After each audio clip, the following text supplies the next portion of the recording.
Yeah, I'm going to talk to you a little bit about shaft projectiles. Primitive shaft projectiles, what you would uh, be making if you was out in the woods trying to find you some shaft material to make a proper functioning spear shaft. And depending on where you're from in the country, there's lots of materials to choose from.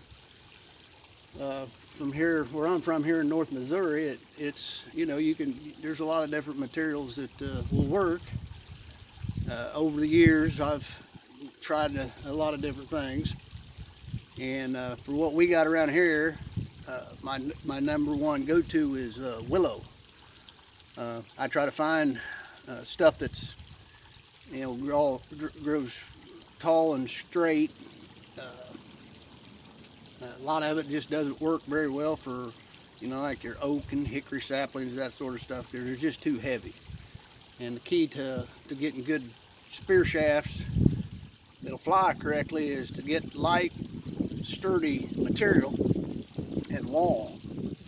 Uh, I've been throwing spears for 35 years now, and I started out, back in the day using fletchings, a lot smaller stuff. I've tried every variation that I could come up with, and I used fletchings a lot, and it was kind of a learning process. Uh, and I figured out that I really didn't need them. And all I figured out was if I made them longer, I wouldn't fletchings wasn't required. So I kind of model all my stuff, all my equipment nowadays off of stuff that the Australian Aborigines use. They don't use any type of fletchings. And most of my equipment, they range anywhere from 7.5 to 10 foot in length.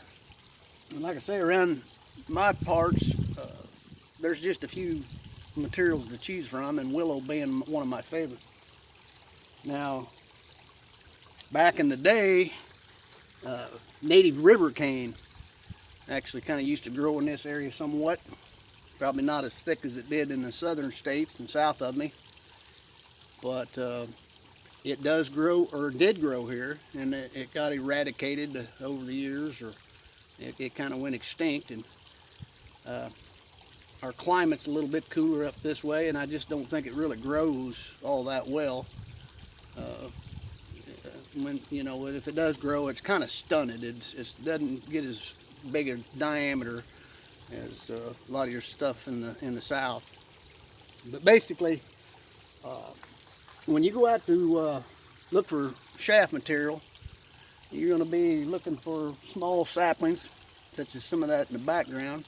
It's pretty easy to acquire.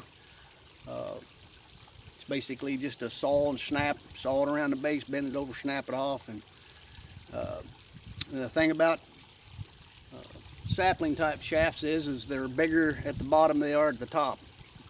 The circumferences, they taper and go up. So when you make a shaft out of that, it's bigger at one end than it is the other. And what that does is when you throw that, it vibrates up and down, but it vibrates up and down on the back end and not the front end. So unlike a javelin, if you try to throw these things by hand, you can't get enough vibration out of them, and you throw them, as soon as that vibration quits, they start to tumble and do all kinds of funky stuff. So if you want to throw them by hand, you have to taper the front down and make it javelin kind of shaped, like a double tapered, and then that way you can throw it by hand. You get a double vibration, one on the front, one on the back, and you can make them just like the modern day javelins. And basically you have to have that double reflex to get them to fly right. This type of shaft won't go by hand. The range on this type of spear, if you practice enough, you can get 20 yards out of it. But I like keeping it close. 12-15 yards is a good range for kind of just give you an idea. I'll step back here and show you what a good average range would be.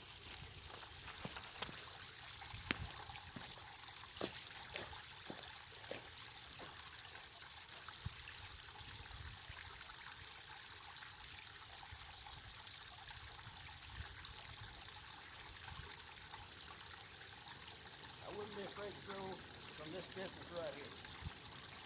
roughly 12, 15 inches. I could go a little bit further.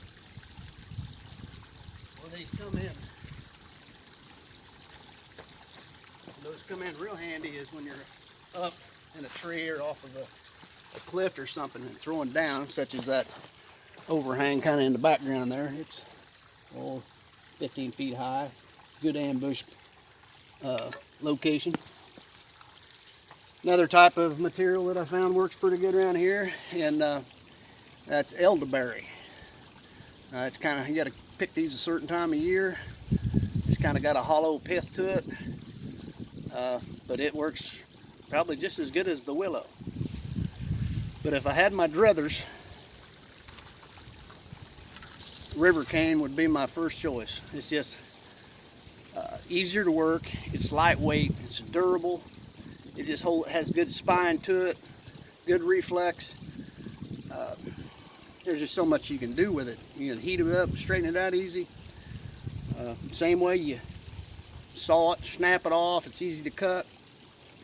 But when you do that, what you end up with is a hollow portion, and you can mount points right to that, just splitting it. There's a lot of different ways you can notch that out and split it. And this is sometimes what you get when it's just a split. That's actually just a segment of a shaft that failed on me. It wasn't seated against anything. They designed the bases on a lot of points to seat up against something. They got to be touching something. I ain't saying all of them, but the biggest majority of them are made and designed to set up against something. This is what's left of a contracting stem point. This impacted with a piece of deer leg bone, and it's mounted in a socket. It's got a tang that sockets into a base of the joint right there. So what I try to do is, anytime I can, is utilize the joint of this river cane to where you have a base that fits up and seats up against that. Now, this is just for show. I'd normally have this glued in, wrap the sinew and stuff, but these long unfletched shafts are deadly. I mean, maybe not for really long range. And like I say, these are strictly Atlatl shafts. I mean, it's against, you know, my ideas of a lot of people thinking that they just went and hunted with just this. You know, I'm going deer hunting. No, it don't work like that. You don't just, you know, walk up and kill something. They don't work good for throwing by hand. So these are strictly just Atlatl spear shafts. Now, on this river cane, a lot of them are usually, what I do is I'll cut this off right above a joint, and then I'll use 4 shafts, and it just makes sense to do that. I mean, you can have to point right to it, but you'll end up with the failures like that quite often. So I try to use 4 shafts, and it works pretty handy. I don't have to carry my knife on my side. I keep my knife on the end of the, you know, my long spear there, and it's a lot handier to have your knife out on the end of your spear than it is in your side, in case some critter wants to come and attack you. You can pull your knife out and stab him when you can do it at distance.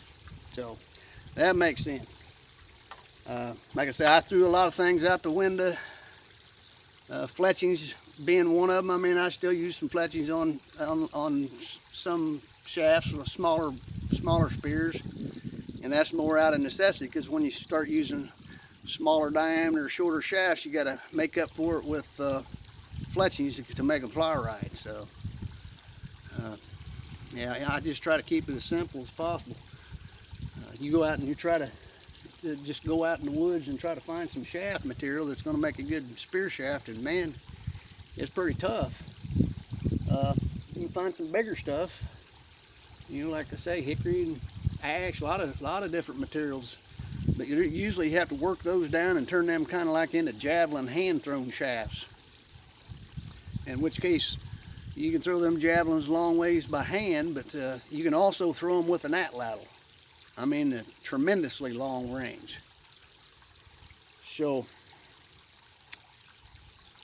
I'm sure I'm forgetting a few things on shaft material, but hopefully that'll help you out a little bit.